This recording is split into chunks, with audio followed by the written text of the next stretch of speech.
Welcome to another video, folks.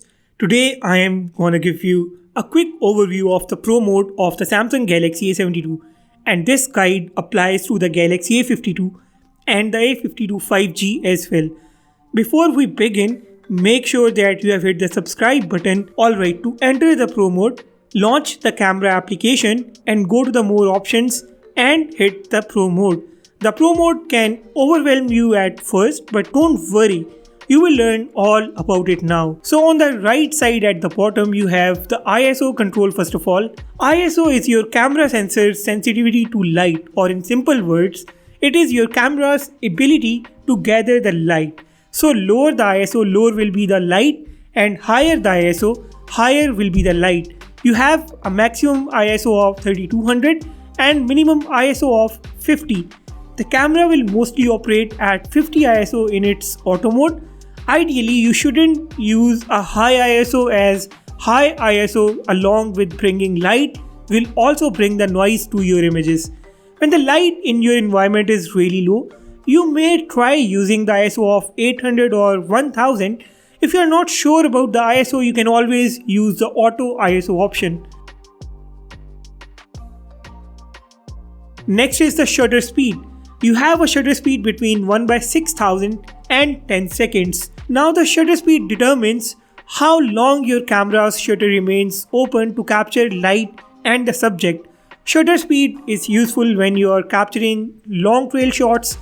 For that you can use a shutter speed of 1 to 5 seconds with extremely low ISO in order to capture some really good images. Faster shutter speed is good for capturing action photos or to freeze the motion, or you can just use it to capture any subject that is moving fast without the camera shake effect in your image. The phone manages its exposure automatically, so no need to touch that. Next up is the focus. We have macro and the landscape focus, and once again you can change the focus on the scale.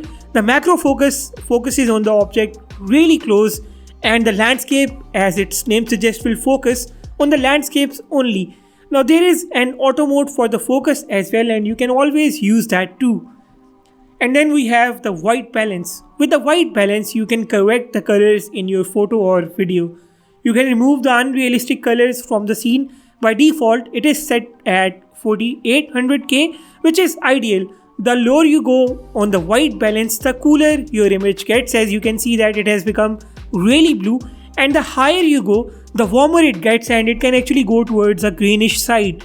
You should use the white balance somewhere between 4800 and 5000 kelvins for the best results. Otherwise, you can always set it according to your own requirement, and if you are not sure how to set it, once again you can use it in the auto mode too. Lastly, we have the basic correction controls. We have the contrast. First of all, you can increase or decrease it as you can see on the screen. There is a highlights control. If you want to brighten up the white areas in an image, you may increase the highlights and vice versa. We have the shadow controls. If you want to make the black areas look darker in your images, you can increase the shadows and vice versa. The saturation control will let you intensify the colors or actually reduce the intensity instead. Generally, the high saturation looks more appealing, but if you are good at color science, you may quickly spot the things gone wrong with the saturation, and here you have the control. And in these controls, the last option is the tint. For a greenish tint, you will go negative, and for a pinkish tint, you will go positive. Towards the left side on the screen, we have the metering options, with the spot metering being the first. Spot metering will measure the light reflected from a spot in the frame. For example, from a face or an object selected by you. Matrix metering is generally the default mode on the DSLR cameras. It divides the entire frame into multiple zones and exposes the image according to the frame. The center weight metering will expose for the center of the frame, and it will not focus on the surroundings or in the background. Next are the frame options. On the left side, the camera will use its maximum resolution in the 3:4 or 4:3 mode. In other modes, it will compromise on the resolution. 9:16 or the full mode, both are useful for Instagram stories, and 1:1 is useful for Instagram images. But remember, You can always use 3:4 or 4:3 images for the same as well. We have the timer and then we have the flash. I will quickly switch to the video mode now. We do not have any additional options in the video mode. The same ISO, aperture, exposure, white balance, focus and color controls are there. Unfortunately, there is no option to switch between the lenses in the Video Pro mode. I think Samsung should at least add that feature. Towards the left side we have the resolution options. You can record the Pro videos in 1080p 30 or 60 fps or even in the 4K mode.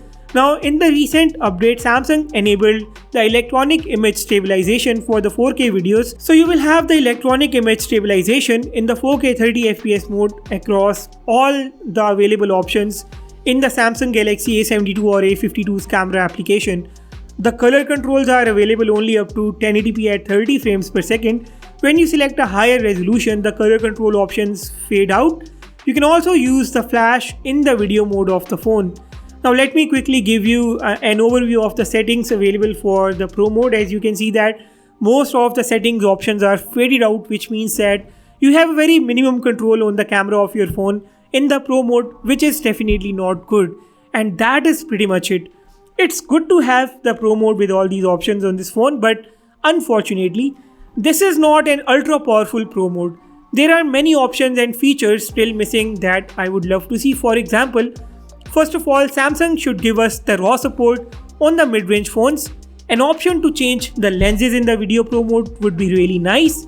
Pro mode for the front camera would be useful too, and the ability to attach a custom mic in the Video Pro mode would be really good as well.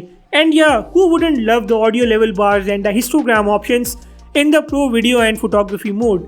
With these few goodies, the mid-range Samsung devices will become a camera powerhouse. Anyways, that's all for today. Let me know if you have any questions. Hit the like button if you found this video useful and subscribe if you haven't yet. With that being said, I will sign off and see you all in the next one.